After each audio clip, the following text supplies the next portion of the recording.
Good morning and welcome to everyone with us, those here in this space and those joining us on LiveStream.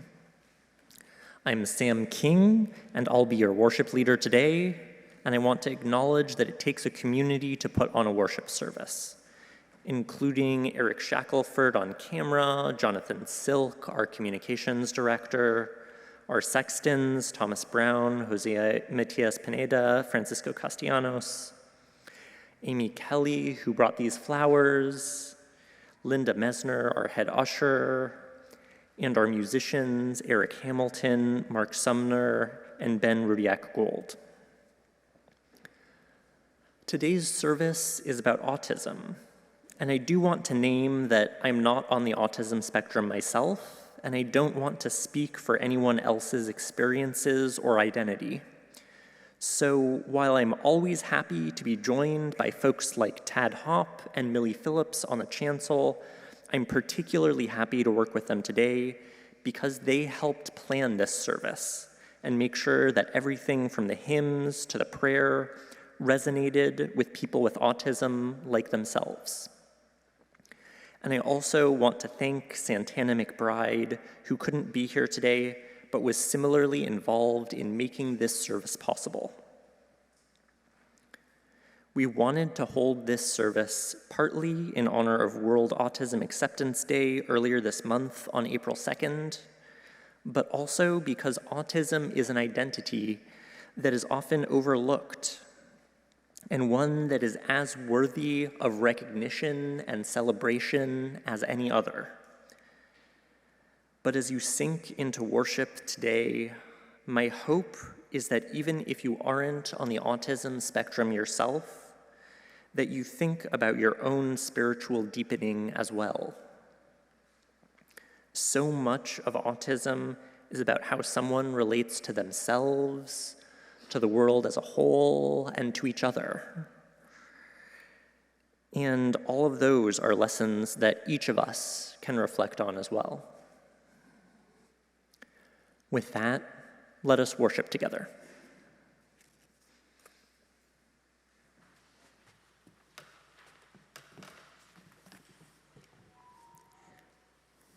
Now is the time when we light the chalice, the symbol of our faith. Please join me in saying the unison chalice lighting words. The words are in your order of service. We light this chalice for the light of truth, the warmth of love, and the fire of commitment. We light the symbol of our faith as we gather together. Now please rise in body or spirit and join me in singing hymn number 1053 in your teal hymnals, How Could Anyone? We'll be singing it through a couple of times.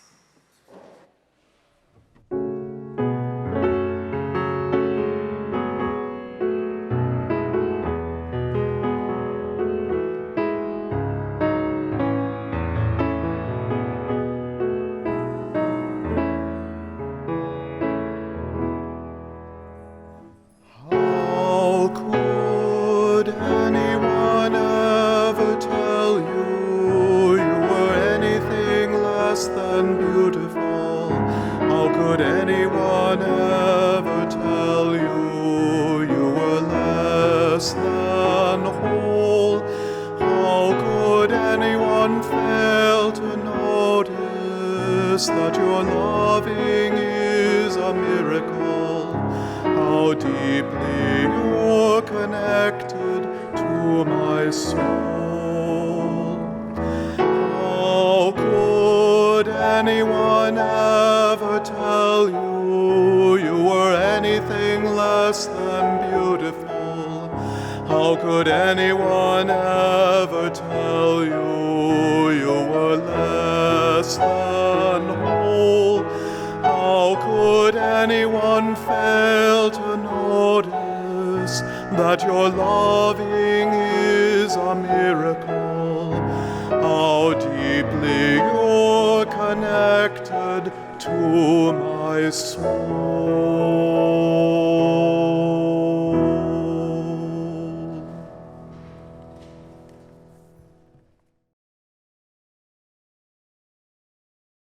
Hi, My name is Tad Hopp, and I'm a member here at UUSF. If this is your first time joining us in person or watching on live stream, thanks for joining us. If you'd like to receive a copy of our weekly email newsletter, which includes a link to the order of service and Sunday live stream, you can fill out one of our yellow connection forms. Those forms are on the welcome table outside the sanctuary, perhaps in a pew in front of you, and available through a link in the order of service or a video description of today's service. The order of service lists upcoming events and links to opportunities to connect. Please engage in any or all that are interested to you. And now I want to invite forward John Meliska to come up to give an announcement about our upcoming Passover Seder.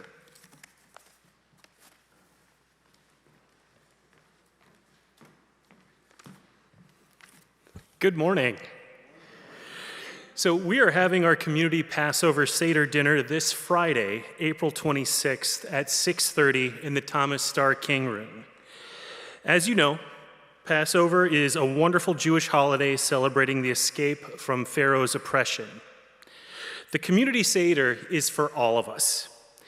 If this is your first time coming, you will get to see how an orange is a symbol of triumph over modern oppression. And I am sure you'll be coming back next year once you try Mia Shackelford's amazing matzo ball soup. We have a sign-up sheet outside in the lobby after service. We really look forward to seeing you this Friday. Thank you.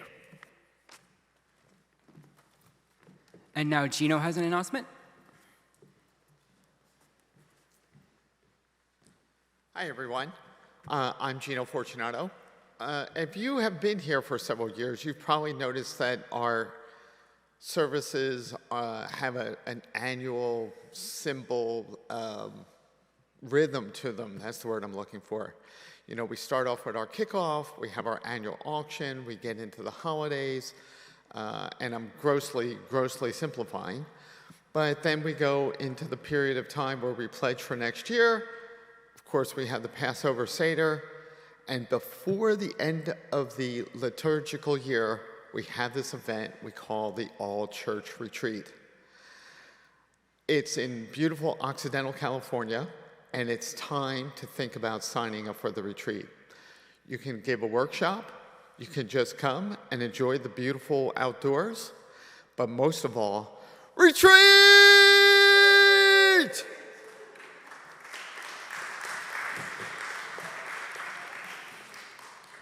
Thank you, Gino. Next, I wanted to call your attention to two opportunities to go to Giants games with other folks from UUSF. We'll be going to the game against the Dodgers on June 30th and the Twins on July 14th. To buy tickets, you can scan a QR code on one of the flyers posted around the center, or go to uusf.org, click on the donate button, and then fill out a payment in the section for the Giants game. Hope to see you there. Also today, we have a special offering which will go toward the Autistic Self-Advocacy Network. They work to make our society more inclusive for autistic people, and they believe that autistic people should have a say in policies that affect us, per their motto, nothing about us without us. You will have an opportunity to donate to them later on in the service. That's everything I wanted to call your attention to today, and let's take a moment to greet one another. If you're on live stream, please take a moment to introduce yourself on the chat.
Please join in our unison covenant, which is found in your order of service, and following that to sing our doxology.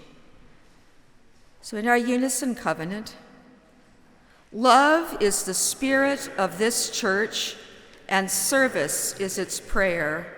This is our great covenant, to dwell together in peace, to seek the truth in freedom, and to help one another.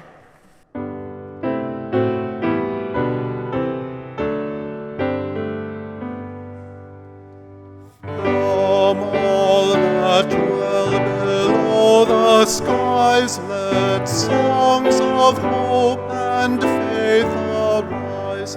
Let peace, goodwill on earth be sung through every land, by every tongue. De todos bajo el gran sol surja esperanza, fe, amor, verdad y belleza cantando de cada tierra, cada voz.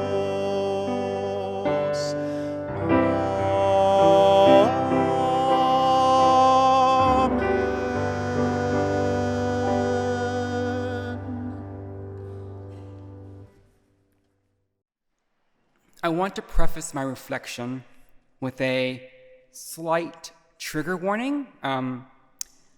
I have what used to be known as Asperger's syndrome. I know that Asperger's is not the appropriate term to use anymore, but I prefer it because it feels more accurate for me. But I understand that not everyone likes or uses that term. One thing that doesn't get talked about much when it comes to Asperger's is that it is in many ways an invisible disorder. For me especially, because mine shows up as relatively mild, I'm able to go about my day without anyone knowing I have it. Indeed, I have many friends who don't even know that I have Asperger's because I don't present that way. And I'm sure some of you in this congregation are surprised to find that out as well. Surprise. And sometimes I admit I have some shame around that. Shame that I don't fit in the autism community because mine is so mild as to be unnoticeable. I even question whether or not it was appropriate for me to share a reflection during this service. Shouldn't I let someone else who is more autistic than me speak? Am I really the best person to speak on life on the spectrum, considering I'm barely on the spectrum myself? And yet, my life is impacted every single day by Asperger's. It affects how I interact with people. It affects my ability to do things. It affects how I process and receive information. So in that sense, I am the perfect person to speak on it because I am impacted by it just as much as someone who has a more severe form of it. There are less than ideal things about having Asperger's. For example, I don't pick up on social cues very well, so I can at times be awkward in social settings or say things that perhaps shouldn't be said in public. And sometimes I have felt left out of social events or gatherings because of this. I struggle to relate to people emotionally and can sometimes come off as a bit closed off or distant. I'm very friendly, I promise. It's just the Asperger's that makes me seem that way. I really am friendly. But now I want to focus on a positive aspect of it. People with Asperger's syndrome tend to hyperfixate on one thing, and that becomes their obsession and the one thing that they know really, really well. For me, that thing is movies. I watch a lot of movies. I can tell you anything you could ever want to know about movies, how they're made, how they get distributed, who made them and why, and who stars in them. I like to joke that my entire personality revolves around movies, which isn't that far from the truth, really. My friends know me as their go-to person for all things movie-related, and it has become a huge part of my identity. And that's entirely because of the Asperger's. So while there are some things about it that are less than ideal, overall, I'm actually grateful that I have it, as it has enriched my life in many ways. I don't see it as a disease or a disability, and I'm learning how to see it as empowering, not disempowering. There is nothing to be ashamed of. I'm learning to embrace that truth about myself.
In the names of that which each of us holds sacred, please join me in the spirit of meditation and prayer.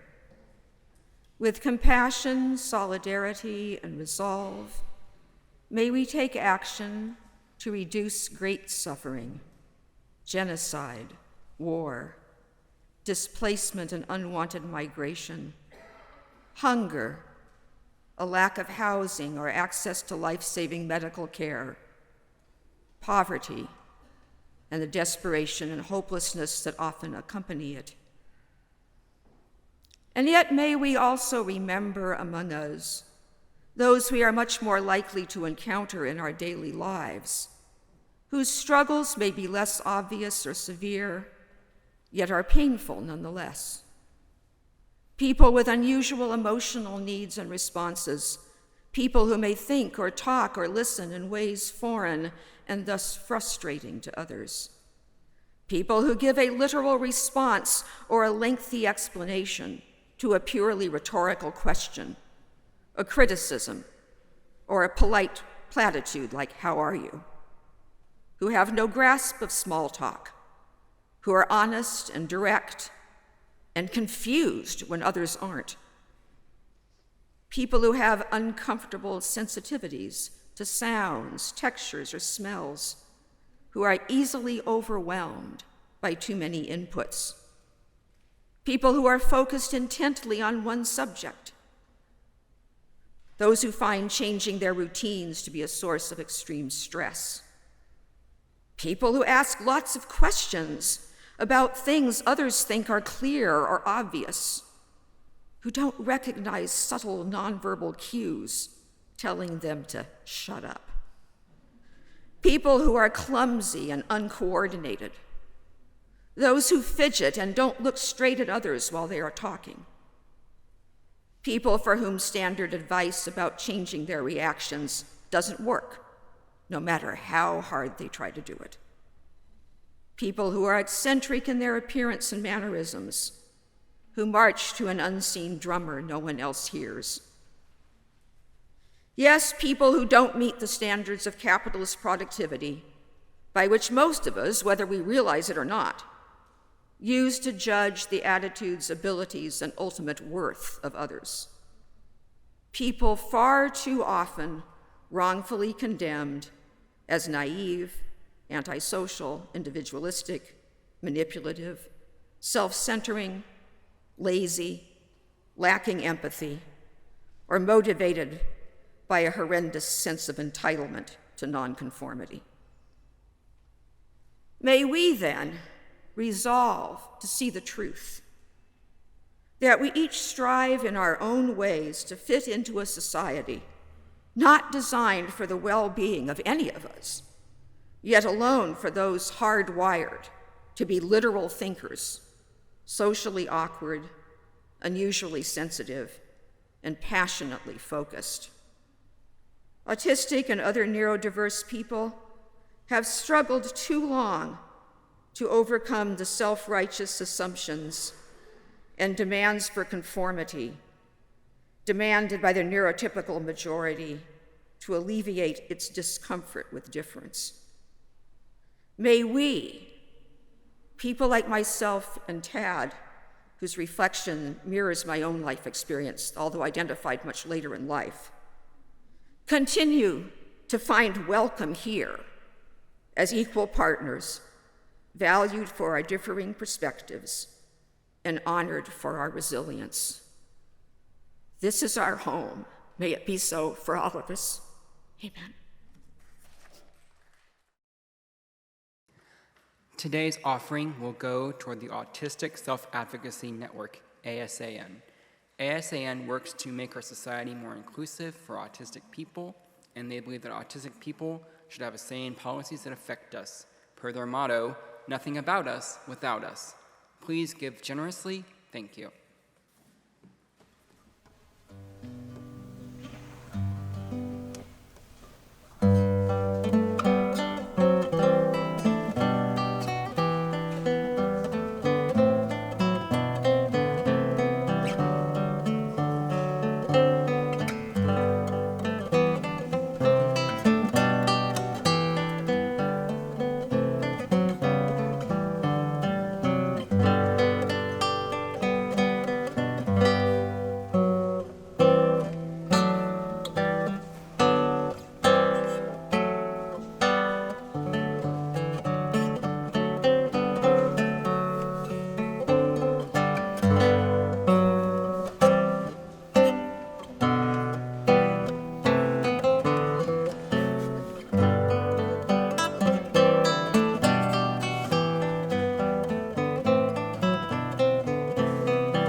few years ago, I didn't know much about autism beyond the stereotypes. You know the stereotypes: a young, straight, white boy who has trouble communicating. And you can see already in this service that those stereotypes don't begin to capture what autism is really like. A few years ago, my friend opened my eyes by saying he was autistic. I had known him for years, and I never would have guessed. It turns out it was a recent discovery for him in his 30s. That's a common experience. Many people on the autism spectrum get really good at masking. Masking means they know how society expects them to talk and act, and they consciously adapt, even when it doesn't feel natural and takes a lot of mental energy. If you think about other identities, it isn't the same as code switching or passing, but it's closely related. The thing that struck me was his reaction to discovering that he was autistic. This wasn't an illness that he was managing. It wasn't something he was ashamed of. It was his identity. He was proudly living into it. And discovering that identity was empowering. He said that it was like his whole life finally made sense. So he wanted to talk about his experiences to me so that if other people resonated, they could test themselves and possibly learn something new about their identity. That included me. One of the reasons he thought that I might be on the spectrum is because we communicated well together. One of the stereotypes about people with autism is that they struggle to communicate or empathize, but that's not true. It would be more fair to say that neurotypical people, people like me who don't have autism, ADHD, or a couple of other things, it would be more fair to say that neurotypical people and autistic people often have trouble empathizing and communicating with each other. One of the studies that showed that involved a game of telephone. You know, the game where a bunch of people sit in a circle, try to pass a message from the start to the end. You might start with, "Love is the spirit of this church," and you might end with, "I'd love to drink spirits under the birch." The study had one group that was neurotypical people, and they did fine. One group was a mix of neurotypical people and autistic people, and they had a lot of challenges. But here's the key point. There was also a group that was just autistic people, and they did just as well as the neurotypical group. People with autism and people without autism communicate just as well as each other. The challenge is when people with autism and neurotypical people are communicating together. And remember, people with autism are already doing a lot of masking. They're already doing a lot of work to meet people like me halfway. For me, as somebody without autism, someone who's part of the dominant culture, for me to live into my values, to celebrate each person's own unique identity and spiritual journey, to live into our interconnection across differences, that means that I need to be a better communicator and meet them halfway too. The reason he thought that we communicated well together is because I put a lot of intention into my communication. And I think that makes me a better communicator across the board, at work, when giving talks, everywhere. One of my biggest communication skills is trying to notice misunderstandings. It's normal for people to talk and assume that everyone's on the same page. Maybe somebody notices some small differences, but they assume that it's not meaningful. A lot of the time it is. I'm often the person in a meeting who will ask a seemingly obvious question just to try to make sure that everybody is on the same page. Another communication skill is trying to be clear. Sometimes someone asks me a question, I might be tempted to just give a one-word answer, but that would leave a lot of ambiguity, so I suppress my inner teenager, and instead I share some context to give a more full answer. Or if someone asks a question and I don't understand why, I try to understand and empathize with them, instead of rushing in and giving an incomplete answer. My last communication tip is to assume good intent. It's very common and normal to assume that when someone is asking a lot of questions or responding in an atypical way, that they're intentionally being difficult, but it might just be that their brain works differently than yours. These communication tips, paying attention to misunderstandings, trying to be clear, assuming good intent, they might seem small, but they can be hard to put into practice, especially when things feel tense or rushed. I'll give you all a brief minute of silence to think about a miscommunication that you've had or that you've seen. Try to reframe any blame or any assumptions. Try to think about the interconnection between everyone involved. And think about what you might have done differently. I won't ask you to share, this is just for you, but let's take a moment to reflect.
Thank you for taking the time to think about communication. I mentioned that my friend thought I might be autistic because the two of us communicated well together. I'm not proud to admit it, but it was hard for me to hear that. Sure, if he was autistic, I would be supportive of him, but me? I'm empathetic, I'm a good communicator, I'm normal. I had internalized all of that stigma that I was mentioning about autism, and all of that came from the dominant culture, and it felt like a challenge to my identity to hear that I might be on the spectrum myself. And I mention it because I had to admit to myself, and I had to let that stigma go before I could move forward and actually engage with my friend's suggestion. If we hold on to things like stigma and shame, it can keep us from understanding ourselves. So I thought about myself. Autism is a spectrum, which means that different people with autism can relate to that identity in a bunch of different ways. So maybe autism just showed up differently for me than how I was imagining it. John Marble, the founder of Pivot Neurodiversity, compares the spectrum to being French.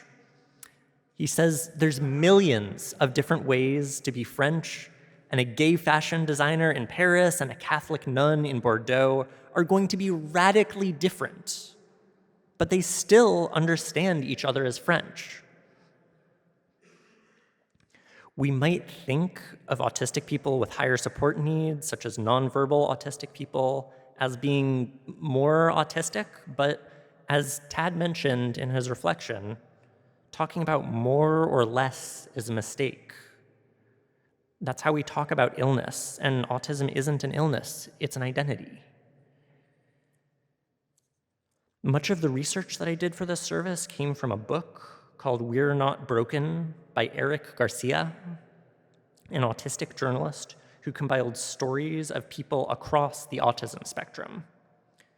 He has lower support needs, but when he saw someone with higher support needs, he felt a connection.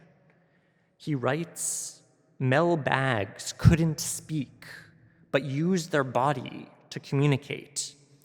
And seeing this, I felt chills. I felt as if I had been an immigrant in a foreign country my whole life, and I just heard someone speak my native tongue.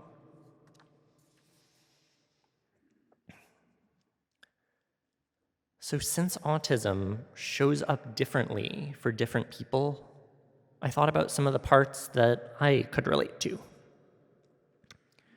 I'm a little quiet or shy or introverted, and some of how I process my emotions feels like it might be different than other people. And as you can see from the people up here today, that doesn't necessarily describe all people with autism, not exactly, but often people with autism can feel like they're on the outside looking in at social groups because of challenges communicating with neurotypical people. As early as elementary school, I got good grades, but one thing my teachers put on my report card is that I could be a little hyperactive or fidgety, and that's still true. I often have something in my hands, something that I'm playing around with, and many people with autism will stim as a form of emotional self-regulation. Stimming is usually a simple, repetitive behavior that might subconsciously comfort you. But it can be a challenge too, because neurotypical people often don't understand it and overreact, particularly when the person stimming is a person of color. A lot of people with autism don't drive a car, and I don't either. For many people with autism, this has to do with sensory processing. It can be hard to quickly figure out whether the driver next to you is paying attention or if they're going to break the law or do something hazardous. Some people with autism have challenges with executive functioning. I'll often procrastinate on household chores. I might not start an important task until right before a deadline. And one related thing is hyperfixation, which Tad talked about. And that was with his knowledge of movies. And I'm not that way with movies specifically, but sometimes I'll be so engrossed in a project or a game or a book that I'll forget to eat until I realize I'm hungry. So I took my friend's advice. I took an autism self-test. Self-testing is pretty common in the autism community. There's a bunch of tests online where you answer some questions and it says if you're likely to be on the spectrum or not. The test I took said that I wasn't autistic, but taking it was still a good experience. It helped me better empathize with people with autism and helped me better understand myself. Now again, I'd like to give you all a minute to think about your own internal mental state. This isn't about a diagnosis. Remember that autism is an identity, not an illness. And each of us can learn from other identities in our own unique ways. What stigma or shame do you have about your own identities? And what would it look like to let go of some of that? What are some of the people you feel most connected to, people you can most relate to? And what's special about your connection with them? And when is that connection missing? When does your focus serve you well, and when does it lead you astray? And when things are too much, how do you deal with it? I'll give you a few more moments to reflect.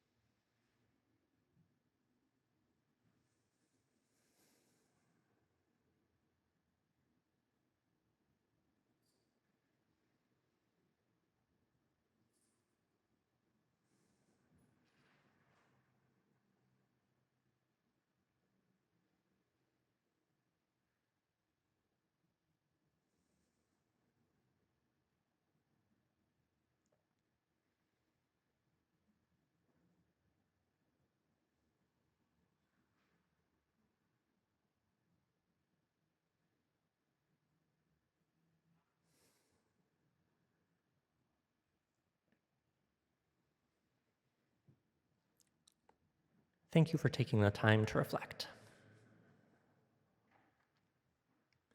Since my friend told me about his experiences, I started learning more about autism.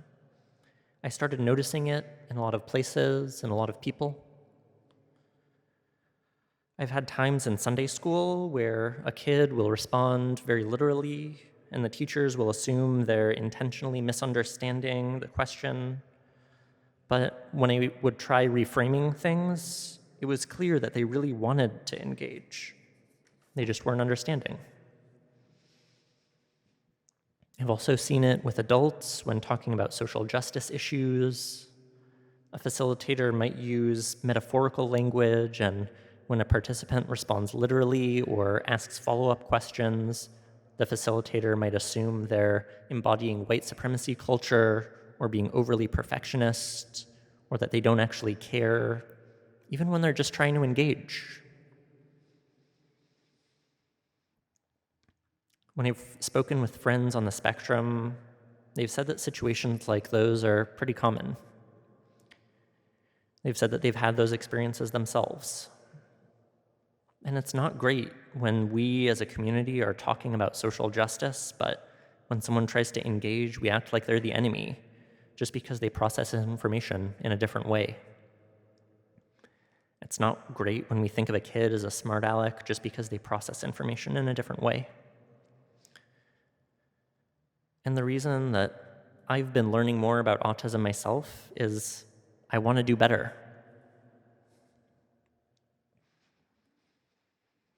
In the disability rights community, there's something called the social model of disability.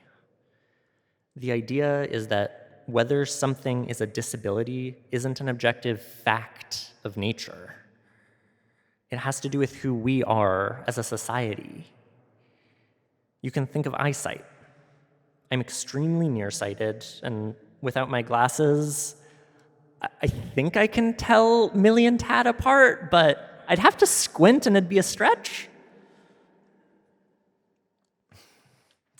But because I live in a society where I can get glasses, there's nothing I can't do because of my vision. So we don't think of people with eyesight like mine as having a disability.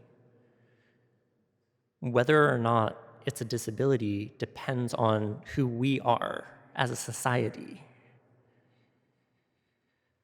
A lot of time, society says that autistic people have to do all the work themselves to adapt to neurotypical norms. Sarah Gardner, the director of Neurodiversity Navigators, says a lot of other programs are trying to turn autistic students into humans, rather than starting from the premise that they already are. But the silver lining, the positive thing about the social model of disability is that it means we have a lot of power. We can start from the premise that all human beings have dignity and that we should all work to communicate better with each other. We can think about ourselves and how we process information and how we connect with others. We can educate ourselves. We can welcome and celebrate people with autism. We can tell stories of autistic people, let them tell their own stories, make sure they have space to be themselves. We can recognize that autism is an identity, not an illness, and we can be a safe space to explore that identity, how it connects to spirituality, to relationships, to the human condition. I don't have all the answers. I don't know everything that we need to do.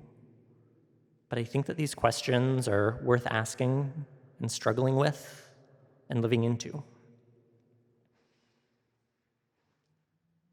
Thank you all for living into these questions with me.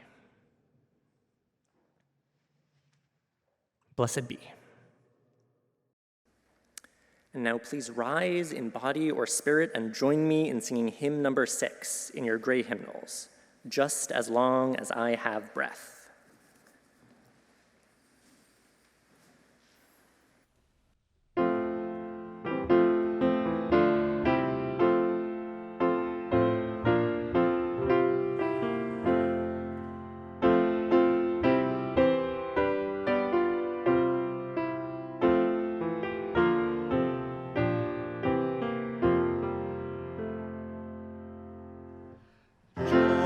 Just as long as I have breath, I must answer yes to life.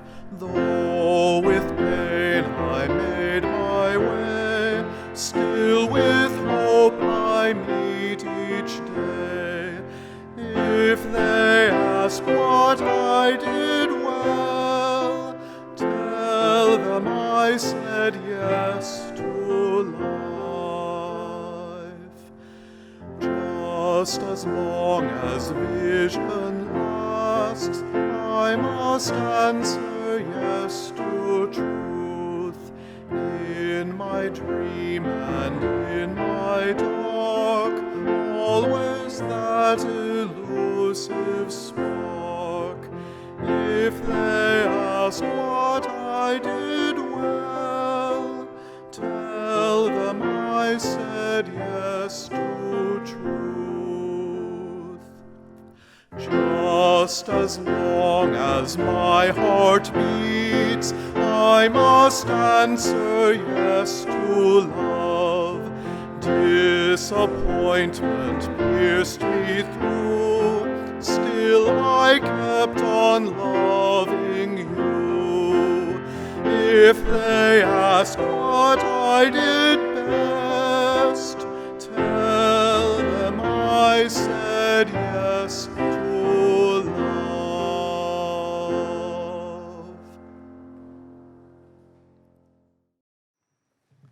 Now I invite you to remain standing, if you are standing, to put down your hymnals and join hands. Or if you don't want to, you can cross your arms and we'll know what that means.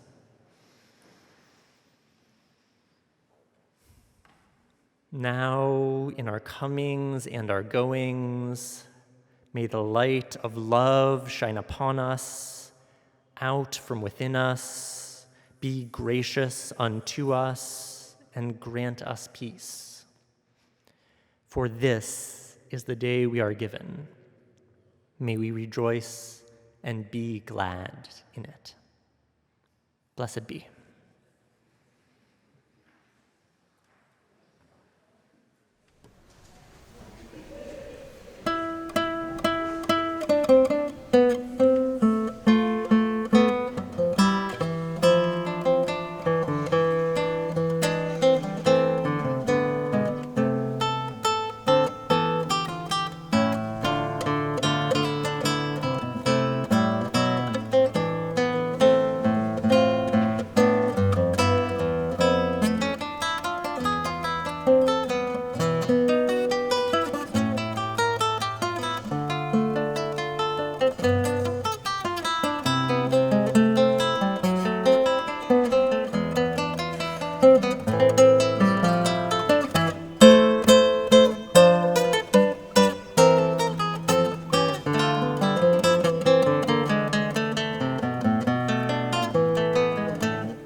Thank you very much.